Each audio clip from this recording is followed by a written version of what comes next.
अस्सलाम वालेकुम व्यूअर्स, मैं हूं तैयबा अब्बासी और मैं हूं आपकी वकील। आज का टॉपिक क्रिमिनल ट्रायल और अदालती कार्रवाई का दूसरा एपिसोड। दूसरे एपिसोड में हम आपको ये बताएंगे कि एफआईआर हो गई और एफआईआर के बाद क्या कार्रवाई होनी है। आपको यकीनन ये मालूमात हमने शेयर की कि एफआईआर में दो तरह के ऑफेंसेस लगते हैं, एक बेलेबल ऑफेंसेस होते हैं और एक नॉन बेलेबल ऑफेंसेस होते हैं। अगर बेलेबल ऑफेंसेस हैं तो फिर तो यकीनन आपको पता होगा, और ये इन्फॉर्मेशन हमने आपको अपने डिटेल प्रोग्राम जो कि बेल पे था उस पर शेयर भी की कि अगर बेलेबल ऑफेंसेस हैं जो कि आपके लॉयर आपको यकीनन जब आप फौरन रब्ता करते हैं या पुलिस स्टेशन में पुलिस भी आपको बता देती है। और तीसरा हिंट ये होता है कि अगर पुलिस आपको पकड़ने नहीं आई तो आप समझ जाए आपके बेलेबल ऑफेंसेस हैं। तो उसमें होता है कि नॉर्मली पुलिस आपसे छोटी लेके उसी वक्त आपको बेल दे देती है।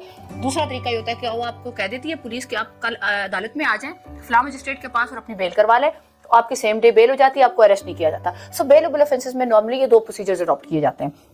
अगर आपके नॉन बेलेबल ऑफेंसेस हो गए तो पहली सीरीज में आपको एपिसोड में कुछ इन्फॉर्मेशन दी गई कि अगर नॉन बेलेबल ऑफेंसेस हो गए तो आपने बेल लगा देनी है। और बेल फौरी लगाने का तरीका यह है कि आप सबसे आसान जो तरीका यह है कि जैसे ही आपको इन्फॉर्मेशन हो या आपको इंडिकेशन आ रही हो कि आपने ऐसी कोई वारदात की हुई है कि आपके पे एफआईआर हो सकती है, तो आपने सबसे पहले प्रिकॉशंस ये लेनी है कि आपने रेलेवेंट जो थाना जहाँ पे आपको डाउट है कि वहाँ पे मेरे पे एफआईआर हो सकती है, आप उसको चेक करते रहें। और अगर आप कंप्लेनेंट साइड से और अपने एफआईआर करवानी है तो फिर आप ये देखते रहें कि आपने जिस पे एफआईआर करवानी है उस पर नजर रखें ताकि उसको अरेस्ट भी करवाना है। सो ये दो इन्फॉर्मेशन आपके लिए बड़ी इंपॉर्टेंट है। सो एफआईआर जिस रेलेवेंट थाने में होगी, अगर आपको पता चल गया कि आप पे एफआईआर हो गई है तो आपने पुलिस के कहने पे या किसी के कहने पे थाने बिल्कुल नहीं जाना।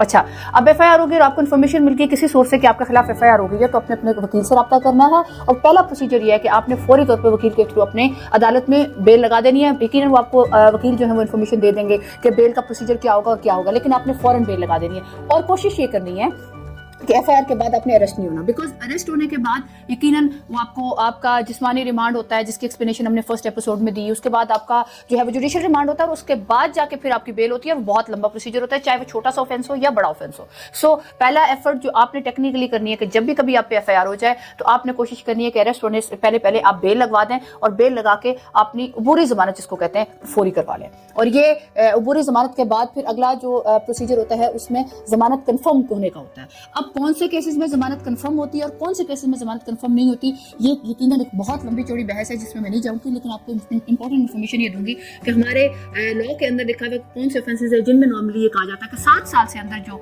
जिन केसेस में सजा 7 साल से या 7 साल से कम है उनमें जमानत बहुत आसानी से हो जाती है। अगर कोई ऑफेंस इस तरह का ना है कि जो बहुत ही ज्यादा टेक्निकल है, जिसमें रिकवरी करनी है और पुलिस ये कहती है कि नहीं ये बंदा हमें अरेस्ट करना है, हमें इससे रिकवरी करनी है, इसने किसी को चाकू मारा है हमने इसे चाकू रिकवर करना है, इसने पिस्टल चलाया है हमने इसे पिस्टल रिकवर करना है, तो नॉर्मली 7 साल के अंदर वाले तमाम ऑफेंसेस में आसानी से बुरी जमानत कंफर्म हो जाती है। तो हम ऐसे ऑफेंसेस जिनमें किसी को आपने ऐसी चोट पहुंचाई या कत्ल का केस या कोई सख्त ऑफेंसेस हैं तो उनमें जमानत के हालात जो हैं वो डिफरेंट होते हैं, जो हम आपके नेक्स्ट एपिसोड में यकीनन डिस्कस करेंगे। उम्मीद है कि आपको इससे पहले दूसरे एपिसोड में पहले के बाद ये दूसरे एपिसोड के ट्रायल में ये बात समझ आ गई होगी कि एफआईआर होने के बाद जमानत की क्या सिचुएशन होती है और उसमें क्या इन्फॉर्मेशन होती है और आपको क्या करना है। Thank you so much.